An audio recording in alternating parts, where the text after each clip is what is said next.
Hi friends, నేను ఇప్పుడు ఆకుకూర పప్పు చేస్తున్నానండి.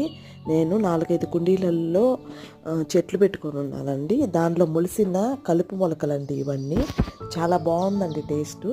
ఆకు మందంగా ఉంటుంది, లేతగా ఉంటాయండి కాడలన్నీ కూడాను. మనం తోటకూర పప్పు, పాలకూర పప్పు ఎట్లా చేసుకుంటామో ఇది కూడా యాస్ టీస్ అండి. చాలా బాగుంది టేస్టు.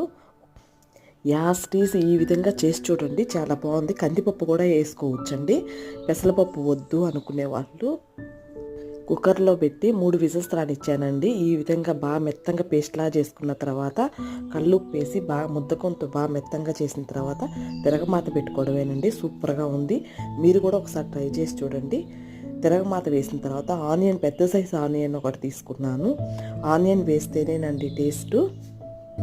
తిరగమాత బాగా వేగిన తర్వాత దాంట్లో కలపడమేనండి. ఒక్క ఉడకనిస్తే సరిపోతుంది.